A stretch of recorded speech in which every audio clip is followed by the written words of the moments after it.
देश स्वाधीन हওয়ার পর প্রথম ভিডিও। আসসালামু আলাইকুম everyone, welcome back to another video.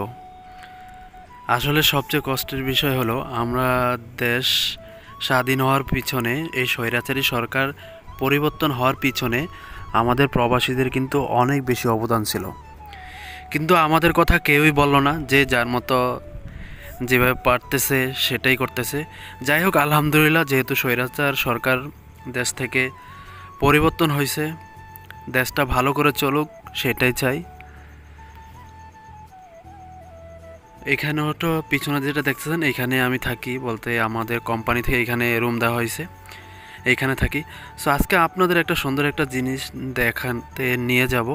এই জঙ্গলের মাঝখান দিয়ে আপনি ওইখান থেকে বড় মার্কেটে যাওয়া যায়। এই জঙ্গলের মাঝখানে আজকে সুন্দর একটা জিনিস দেখাবো।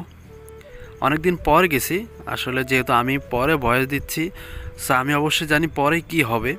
সো আপনারা দেখতে থাকুন, তাহলে বুঝতে পারবেন। তো দেখুন, এই জঙ্গলের মাঝখান দিয়ে কিন্তু অনেকেই আসা যাওয়া করতেছে। এই জঙ্গলের মাঝখান দিয়ে আপনি একটা ওইখানে রাস্তা পার হয়ে একটা মার্কেটে যাওয়া যায়। একদম চারপাশে পাহাড়, মাঝখানে একটা গর্তের মতো একটা জায়গা, এটা মাঠের মতো বলতে পারেন।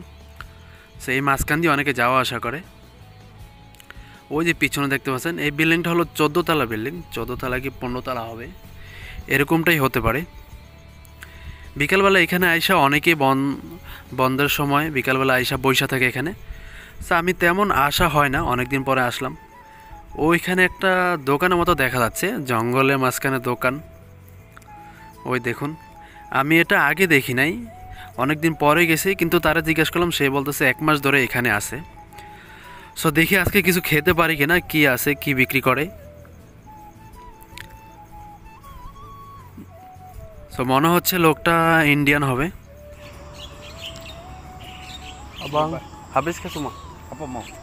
Ini habis. Ada, lagi ada. Sikit saya mau. Mau? Ha.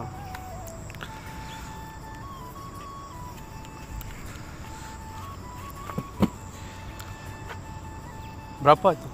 5 ringgit ada, 10 ringgit ada. Kasih 5 ringgit lah. Duduk. Oke. Punya bukan saya. Oh, Nepal Mia? Nepal, bos Nepal. Bukan. Boleh lah, siapa-siapa boleh Tarahal lah. Vikram tahu? Vikram. Tahu kata tahu?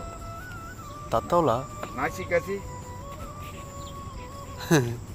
Semua orang tahu, lu tak tahu. Tak tahu lah Vikram. Punya orang baik, punya orang tahu. Oh. Saya sudah tengok.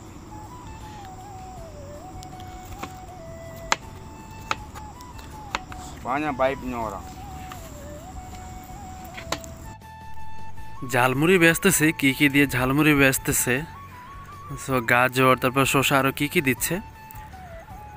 So খাওয়ার কোনো ইচ্ছা ছিল না, তারপর যেহেতু নতুন দেখতেছি এই জঙ্গলের মাঝখানে যেহেতু ঝালমুড়ির মতো বিক্রি করতেছে, সো বললাম যে এখানে একটু খেয়ে নেই, দেখি কেমন। আর ওখানে রেড বল আরও যা যা আছে সব কিছু পাশেই আছে, আপনি চাইলে যে কোনো কে খেতে পারবেন। সো যারা আমার ভিডিও দেখতেছে তারা হয়তো খেতে পারবে না, কারণ তারা হয়তো অন্য দেশ থেকে আমার ভিডিও দেখতেছেন। ভিডিওটার স্পিড আমি একটু বাড়িয়ে দিচ্ছি, নয়তো লং ভিডিও হয়ে যাবে। আর ওয়েদারটা অনেক বেশি সুন্দর ছিল, একদম বিকালবেলা, সন্ধ্যার কিছুক্ষণ আগে। সো লোকটা ছোট একটা লাইট জ্বালিয়ে নিয়েছিল। লোকটা ছিল ইন্ডিয়ান, তামিল বলে যারে। সো তার সাথে অনেক ধরনেরই কথা বললাম, সে আর কি ভালোই সব মিলিয়ে। নর্মালি আমি এইসব লোক দেখলে অনেক বেশি ভয় লাগে, আসলে কি বলবো, যারা মালয়েশিয়াতে আছে তারা হয়তো ইন্ডিয়ান লোক থেকে একটু দূরে থাকবেন, অনেক ভয় লাগে। কারণ আমরা অনেকে বলি তাদের উপরে যেমন কালো, ভিতরও তেমন সেম কালো।